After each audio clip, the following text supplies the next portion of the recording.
Paul, let's start with the news about Liam Mandeville's new contract then. Has he impressed you this season? As a number of lads have. And, you know, one of the big things since the previous time I've been at the club is the amount of signings we continually make in pursuing success. It's a ridiculous amount of numbers. There's no sort of avenues for consistency or continuity.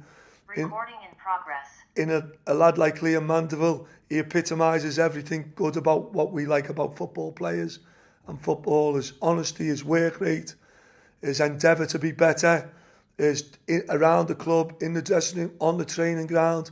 He ticks the boxes of players you trust, alongside other lads within the squad that we are speaking to at the minute. And I'm delighted for Liam that we've got this one done, because he's certainly someone who can be involved in a successful football club. So is this a move which is sort of looking to the future as well then? 100%. We've got, everyone wants instant success, and as a club we've needed to be promoted for the last 5 years. We actually need to be promoted. When we get there, we'll be like when we get there. But we've got to build a solid football team. We've got to stop the ridiculous amount of signings in, and the next signing will always be the one who gets us there. And we've got to build off a really solid base, and that's what we're trying to do at the club at the minute. And Liam seems to have added some goals and assists to his game this season as well. Is that something that you've been keen to work on with him? Front players have to. You know, we've been without Amanda Dobra for 6 weeks now. You know, up to the point when Dobbs went out, Asante went out at the same time, altering him away. Asante come off after 10 minutes, Dobbs 45. You know, at that point, Mandeville, Dobra, Asante, Quigley were all scoring goals and the team was functioning well. And unfortunately, since then, we haven't played as well as we were at that time. And that's not a criticism, that's just a fact.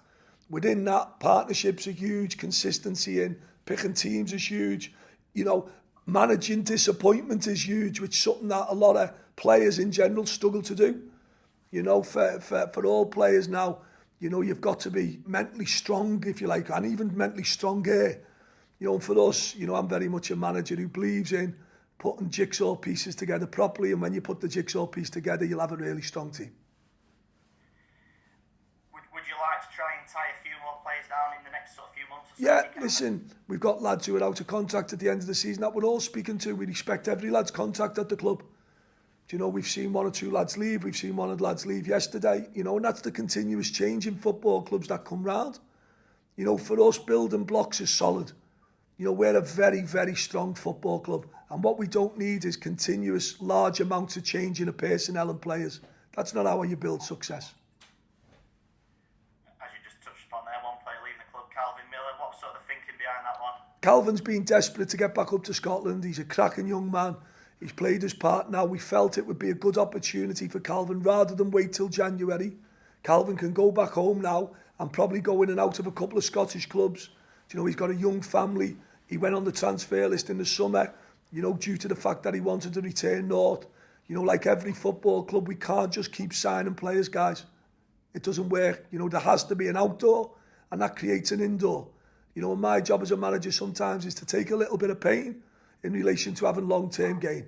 So for me, we've got to work on these outs. They're important to create space in a budget, to create space on a wage bill. You know, and we all at the football club wish Calvin well. You know, it'd be great for him to go home. Calvin could end up somewhere else, that's football.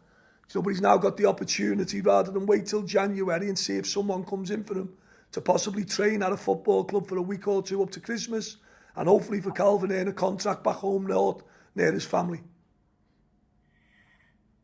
Would you like to see one or two more maybe depart then, so you can sort of balance the squad up a little bit? Yes, but I'm not going to go into that. That's not for the time and place now.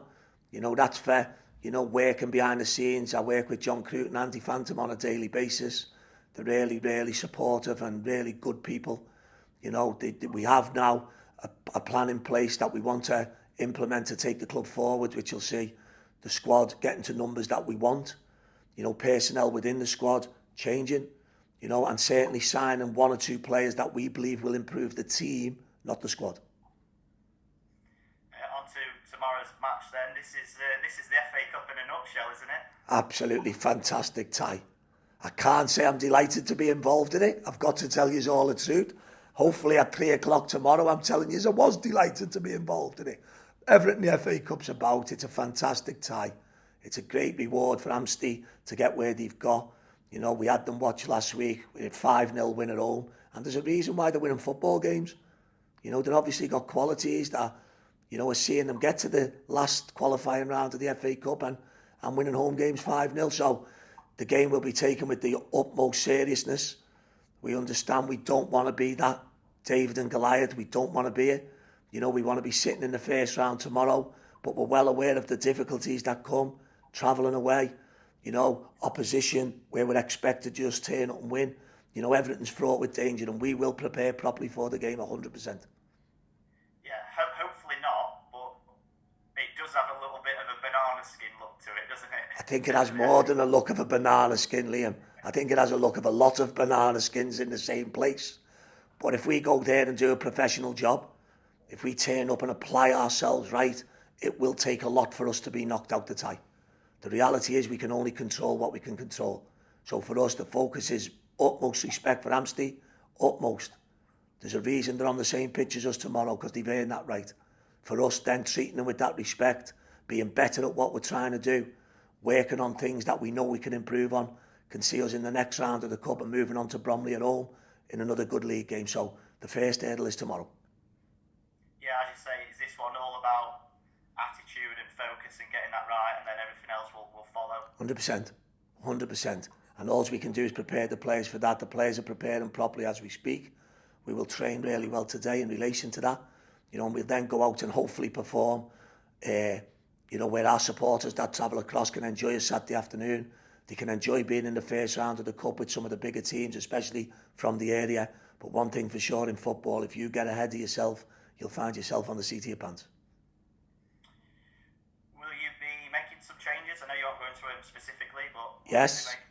Yes. We'll be picking a strong, very strong team tomorrow. If I told you the team now, you'd realise how strong it was. But there will be a couple of changes.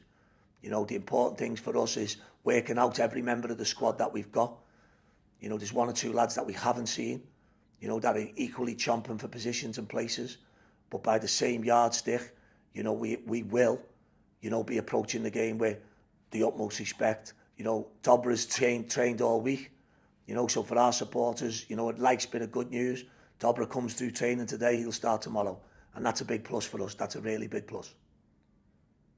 Any other fresh injury concerns for this one? Not really. You know, we are as we are.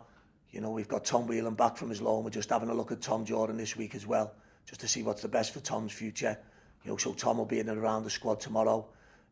No real fresh injuries. Looking forward to the game. Really good cup tie to be involved in. You know, again, great travelling support by the Chesterfield fans, which is so much appreciated by myself, the staff and the players. And we want to make sure that we make you proud, that's for sure.